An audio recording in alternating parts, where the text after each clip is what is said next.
Alright, ladies and gentlemen, I'm back. I'm here to talk about some MLB news. So let's get right into it here. I'm uploading one about like 8 so hours ago or something like that.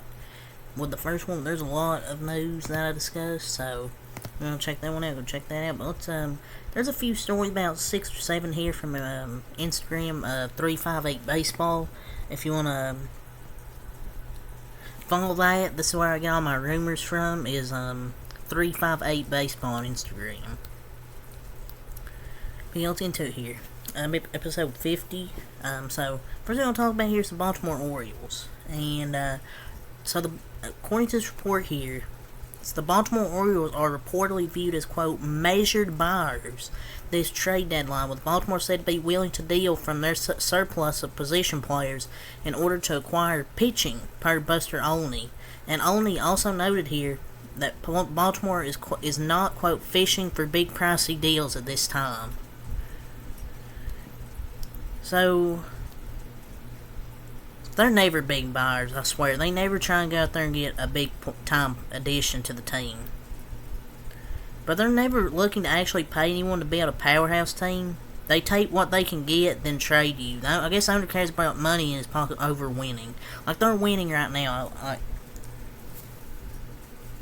But I don't know if I can believe this. I'm sure they're going to try and make a big pricey move for pitching, because they need some pitching.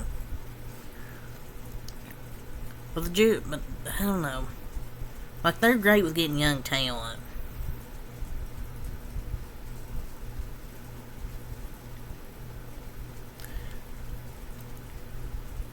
I feel like A-Rod to Baltimore would be a pretty good move, especially with the new wall. I feel like that could be a good move. Like Eduardo Rodriguez from the Detroit Tigers, in case you don't know who A-Rod is. Just short for Eduardo Rodriguez. I feel like that'd be a good move, especially with the wall, how it is right now. It would be a good move. The Pittsburgh Pirates.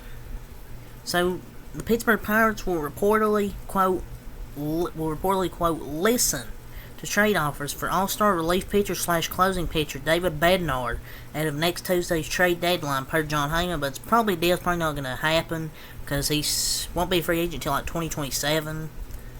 I don't think they're going to trade him. I feel like he's going to stay a Pittsburgh Pirate, because why would you let go of your all-star closer? I mean, I guess you could get some good players for him, maybe some good, some team would overpay for an all-star closer, but I don't think they'll give him up, to be honest.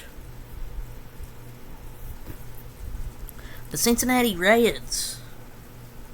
They have reportedly told teams that 2021 National League Rookie of the Year, Jonathan India, is available via trade in order to acquire young, controllable starting pitching, per Mark Feinsand.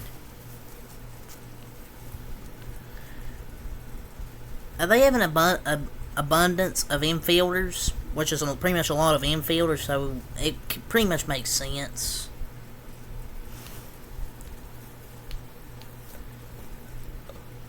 I know people say they shouldn't do this trade, but I think maybe he's the captain of that team, and the Reds, maybe they could ruin their team chemistry, but they have too many infielders. He isn't a part of the best 9 guys they could put in the lineup. It makes total sense to move him.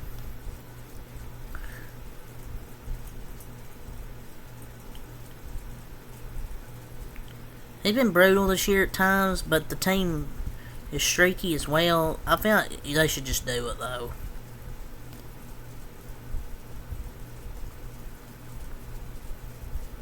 The San Francisco Giants have, quote, reportedly prioritized shortstop and a, quote, significant starting pitcher as their target upgrades ahead of next week's trade deadline, per Jim Bowden. Man, the amount of times some of these rumors I've seen the face of Marcus Stroman. Yeah, they desperately need starting pitching. They desperately need it, because the Giants need to DFA or get rid of DeSclafani and Alex Wood, because both are batting practice and one of the worst pitchers in baseball. This guy needs to go. I feel like Wood is like a lefty, who does well with like an opener. He can be like a good 2-3 inning guy. Yeah, but Disco needs to go. They need to upgrade their starting pitching badly. Because it just ain't like, Descafani, Sean Manaea, Alex Wood, it's just not it. You need to add a pitcher if you're the San Francisco Giants. The New York Mets would reportedly have to pay, quote, almost all of Justin Verlander and or Max Scherzer's contract in order to bring back a, quote, solid return on any potential deal, per Jon Heyman. Who in their right mind wants 2023 Max Scherzer in his contract? I mean, the Mets would have to pay it all, still, I think. They signed these old-ass pitchers on some crazy-ass contracts. Nobody's going to want to.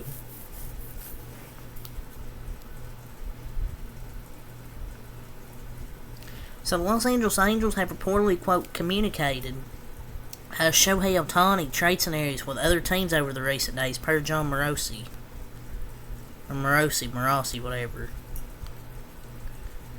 Found the Angels would be retarded not to make a trade. I mean, they're 4 out of the wild card, so maybe that kind of makes sense why they want to trade them, because they're only 4 games out. They're in the playoff race because they've actually started to win games, but it's kind of easy when you play the Yankees.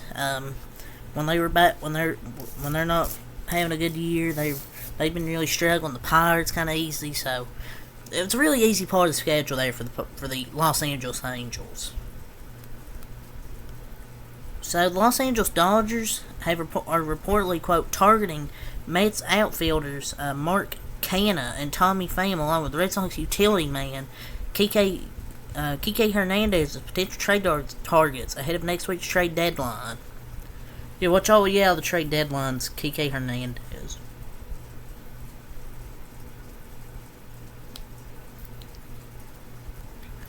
Bring Kike home. But we need pitching, though, not utility players. I mean, we need pitching, not just utility players.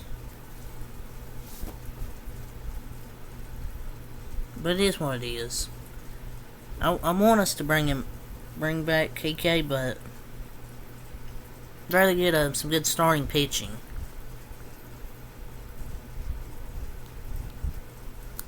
So,